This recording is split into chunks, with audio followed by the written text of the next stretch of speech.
So hey guys, first of all Jai Hind to all. सो आज का जो मॉक टेस्ट आया था आरडब्ल्यूए पे संडे वाला 19 अप्रैल को, तो वो मैं लगा चुका हूँ। मैं सुबह फिक्स 6 बजे मॉक टेस्ट शुरू कर देता हूँ, इसलिए मेरा मॉक टेस्ट 8 बजे खत्म हो जाता है। ठीक है, तो हम बात करने वाले हैं कि आज की मॉक का सिर्फ स्कोर क्या होने वाला। बताऊँ category wise, general EWS OBC SC ST। बात करेंगे कि मेरा कितना स्कोर बना है। बाकी मेरा जो स्कोर बना है वो मैंने उसकी शॉर्ट्स डाल दी है, वहाँ जाके आप चेक कर सकते हो। मेरा स्कोर बता रखा है मैं सब्जेक्ट वाइज, मैथ का, जीके का, हिंदी का, रीजनिंग का। अब बात कर लेते हैं कि आज का मौका केवल किस तरीके से था, कितना स्कोर आपके लिए सेफ होगा आप कैटेगरी के अकॉर्डिंग। देखो, बात कर लेते हैं पहले हम कि सब्जेक्ट वाइज किस तरीके से हमारे आज मॉक का डिफिकल्टी लेवल था। देखो, रीजनिंग जो थी वो एक्सट्रीमली ईजी थी। कोई भी question out of the box नहीं था, मतलब कि कोई भी क्वेश्चन ऐसा नहीं था जो सिलेबस से आउट हो। सारे क्वेश्चन वही थे जो हमारे एग्जाम ओरिएंटेड होते हैं या फिर एग्जाम्स में आते हैं, तो मैं उसको कुछ खास नहीं बोलूंगा।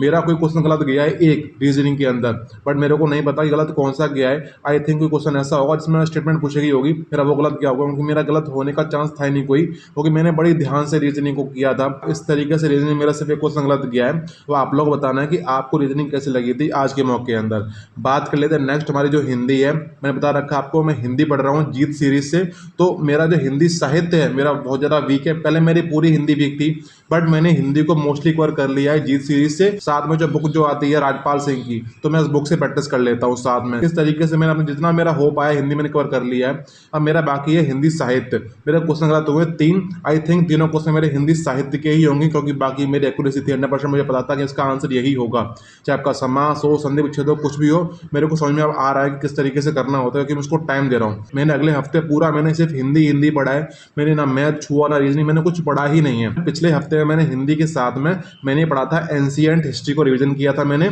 साथ में मैंने हिंदी पढ़ा था। पूरा टाइम मैंने हिंदी को ही दिया था। रिवीजन तो मैंने खूब से खूब दिन में दिया होगा 3 घंटे रिवीजन को। जीके की बात कर रहा हूँ मैं, ठीक है। बाकी पूरा टाइम मैंने हिंदी ही पढ़ा है, पिछले हफ्ते की बात कर रहा हूँ मैं, ठीक है। इस तरीके से मैं करता हूँ। मुझे इसमें लग रहा होता है कि मेरा स्कोर डाउन जा रहा है, मैं देख लेता हूँ कि मुझे बस यही पढ़ना है, क्योंकि मुझे पता है मैथ में फुल आउट ऑफ फुल लेके आ जाऊंगा, रीजनिंग में लेके आ जाऊंगा। बट मेरे को दिक्कत अगर हो रही तो वो रही थी हिंदी के अंदर, तो मैंने उसको भी फाइंड आउट किया है किस तरीके से। मैं आपसे यही बोलता हूँ, आपको लग रहा है कि सब्जेक्ट आपका कोई वीक है, तो आपको भी सब कुछ छोड़ के पूरा टाइम उसको ही देना है।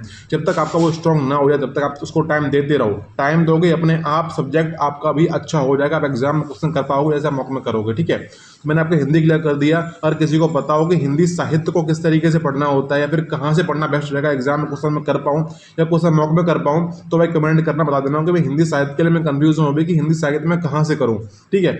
बात कर लेते हैं हमारा मैथ का। तो मैथ भी बहुत ईजी था, कोई क्वेश्चन टफ नहीं था।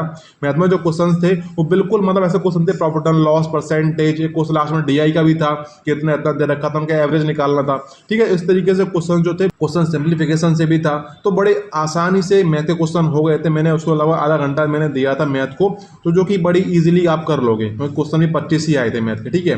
तो वहां मेरा score full out of full आया है, क्योंकि मैथ में सीजल के लिए कर रहा हूँ, तो वहां मैंने एडवांस मैथ पढ़ा है, अर्थमेटिक भी पढ़ा हुआ है, लेकिन यहाँ पे सिर्फ अर्थमेटिक आ रहा है, तो मेरे लिए वो बहुत ही प्लस पॉइंट हो रहा है, क्योंकि मैं यहाँ पे अच्छे से मैथ कर पा रहा हूँ। बात हम कर लेते हैं जीके की। तो जीके में आज के जो क्वेश्चन थे, मैं आरडब्ल्यू की टीम अगर मॉक टेस्ट वाली होती है और वो देख रही वीडियो, तो उनसे बोलूंगा कि इसके अंदर ना स्पेशल टॉपिक्स के जो क्वेश्चन होते हैं इसमें इंक्लूड करो। मुझे लग नहीं रहा कि जीके के अंदर आपके जो स्पेशल टॉपिक एग्जाम में आते हैं वो आप इंक्लूड कर ही नहीं रहे हो, मेरे हिसाब से मुझे ये लग रहा है, क्योंकि TWA पर जो मौका आ रहा है वहां पर स्पेशल टॉपिक के क्वेश्चन जीके में दिए जा रहे हैं। यार आप लोगों को नहीं पता, जाके वहां चेक करो, वहां आपको स्पेशल टॉपिक के जो क्वेश्चन हमारे एग्जाम में आते हैं वो TWA के मौके में दिए जा रहे हैं, बट RWA पे पता नहीं क्यों नहीं दिए जा रहे हैं, बहुत ही कम दिए जाते हैं अगर दिए जाते हैं तो, क्योंकि वहां से वेटेज अच्छा खासा होता है क्वेश्चन का।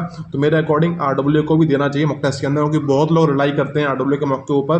तो अगर टीम अगर देख रही वीडियो, तो आप लोगों की ड्यूटी है कि इस वीडियो को वहां तक पहुंचाओ और टीम देख ले, तो आपको अगले मॉक टेस्ट से इंप्रूवमेंट दिखाई देगी आपके स्कोर के अंदर, और आपको एग्जाम होगा वहां आपको दिखेगा कि हाँ जो मैंने क्वेश्चन किए हैं मॉक टेस्ट में वही वाले क्वेश्चन मेरे एग्जाम में भी आए हैं, ठीक है। तो जीके मैंने क्लियर कर दिया। मैं पिछले हफ्ते में जीके का रिवीजन किया है, मैंने हिंदी को बहुत अच्छे से पढ़ा है, बाकी मैंने कुछ भी नहीं पढ़ा था। पिछले हफ्ते बात कर रहा हूँ मैं, क्योंकि मैंने मैथ रीजनिंग मेरा ऑलरेडी पूरा है, तो यहाँ पर कुछ नया आ भी नहीं रहा है, ठीक है। मेरा वहां से हो जाता है। अब बात कर लेते हैं कट ऑफ की किस तरीके से रहने वाली आज के मॉक की। देखो आज के मॉक बताऊं मैं आपको, आपका आज का जो मॉक था उसको आप मॉडरेट ही बोलोगे, ना टफ था ना बहुत ईजी था, क्योंकि बहुत क्वेश्चन ऐसे थे जो चीजों को लेवल कर देते हैं कि अगर कोई क्वेश्चन बहुत ईजी आ गया है तो एक क्वेश्चन ऐसा आ जाएगा उसमें आपको टाइम लग रहा होगा थोड़ा बहुत, तो वही हमारे एग्जाम को मॉडरेट बना देते हैं कि हमारा एग्जाम ना टफ ईजी नहीं बोलोगे, उसे हम मॉडरेट बोलेंगे, ठीक है। तो उसके अकॉर्डिंग क्या रहेगा सेफ स्कोर आज के मौके की बात कर लेते हैं हम। तो अगर आप कैटेगरी जनरल है तो और आज के मौके के अंदर आपका स्कोर 235 से कम आ रहा है, तो फिर आपके लिए सोचने वाली बात है कि आप कहां गलती कर रहे हो। अगर आपका स्कोर 235 से डाउन जा रहा है तो भाई दिक्कत है।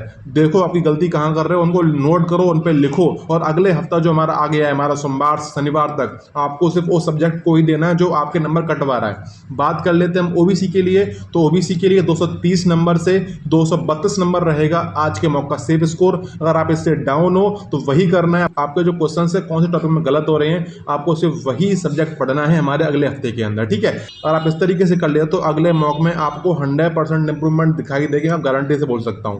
बात करें ईडब्ल्यूएस, तो आपका रहने वाला है 225 से 228 नंबर के बीच सेफ स्कोर। बात करें एससी एसटी कैटेगरी के लिए, तो एससी कैटेगरी का सेफ स्कोर रहेगा आपका 220 से 222 नंबर के बीच में। एसटी कैटेगरी का रहेगा हमारा 215 से 218 नंबर के बीच में, ठीक है। इस तरीके से रहने वाला है आज के मॉक का सेफ स्कोर, मैंने क्लियर कर दिया आपका। वहीं अगर आप फीमेल हैं तो आप हर एक कैटेगरी में से -7 कर लो, वही आपका हो जाएगा सेफ स्कोर। तो मैंने क्लियर कर दिया आज के मॉक का एनालिसिस किस तरीके से था, और मैंने बता दिया आपको सेफ स्कोर। जिस बारे में वीडियो थी मैंने पूरा कमेंट आपको इन्फॉर्मेशन दे दी है। अगर आपको देखना है कि मेरा कितना स्कोर बना सब्जेक्ट वाइज, शॉर्ट डाल रखी है मैंने आज, तो वहां जाके आप मेरा स्कोर देख सकते हो। मैंने बता रखा है वहां पे कितना कितना मेरे को टाइम लगा सब्जेक्ट वाइज, और मेरा कितना स्कोर बना है मैंने वहां दिखा रखा है, ठीक है। तो इस वीडियो में बताए रखते हैं, अगला अब हम मिलेंगे अगले संडे को। बाकी आपको कुछ सजेशन अगर है तो कमेंट करना, मैं आपको सजेशन को नेक्स्ट वीडियो में इंप्रूव करूंगा।